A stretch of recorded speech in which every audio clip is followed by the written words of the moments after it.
आज बात करते हैं सच्ची भक्ति और एक ऐसे बलिदान की जिसने एक योद्धा को देवता बना दिया। और यही वो मंत्र है जो खाटू श्याम जी के भक्तों को हिम्मत और उम्मीद देता है। महाभारत के वीरों में एक योद्धा ऐसा भी था जिनकी शक्ति का कोई अंदाजा नहीं लगा सकता था। नाम था बर्बरिक। वो थे वीर भीम के पोते और घटोत्कच के बेटे, मतलब वीरता तो खून में ही थी। उनकी माँ अहिलावती ने उन्हें युद्ध कला सिखाई और साथ ही धर्म का पाठ भी पढ़ाया। कड़ी तपस्या के बाद उन्हें नवदुर्गा से एक दिव्य वरदान मिला, 3 अमोघ बाण।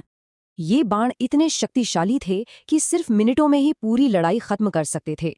लेकिन इस शक्ति के साथ एक वचन भी था, और यही वचन उनकी सबसे बड़ी परीक्षा बना। उन्होंने अपनी माँ को वचन दिया था कि वो हमेशा हारती हुई सेना का साथ देंगे। अब महाभारत का युद्ध शुरू होने वाला था और भगवान कृष्ण बर्बरीक के इस वचन को लेकर चिंतित थे।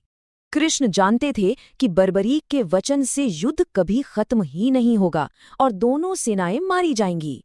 तो धर्म की स्थापना के लिए कृष्ण ने एक ब्राह्मण का रूप लिया और बर्बरीक के पास पहुंच गए। कृष्ण अब बर्बरीक की भक्ति और उनके वचन की परीक्षा लेना चाहते थे। तो ब्राह्मण के रूप में उन्होंने गुरु दक्षिणा मांगी, पर यह कोई आम दक्षिणा नहीं थी। उन्होंने दान में बर्बरिक का शीश ही मांग लिया। ये थी सबसे बड़ी परीक्षा। बर्बरिक समझ गए कि ये कोई और नहीं बल्कि स्वयं भगवान है। उन्होंने खुशी खुशी अपना शीश दान कर दिया। बलिदान से पहले बर्बरिक ने सिर्फ एक आखिरी इच्छा रखी, महाभारत का युद्ध देखने की। इस त्याग से प्रसन्न होकर कृष्ण ने उन्हें अपना नाम श्याम दिया और एक वरदान भी। वरदान था कि कलयुग में बर्बरीक की पूजा श्याम नाम से होगी। वो खाटू श्याम जी कहलाएंगे। उनका बलिदान, त्याग और निस्वार्थ सेवा की एक अमर मिसाल बन गया।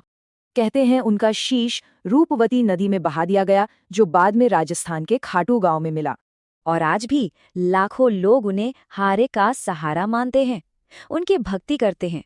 तो श्याम बाबा की ये कथा हमें सोचने पे मजबूर करती है कि सच्ची भक्ति आखिर है क्या।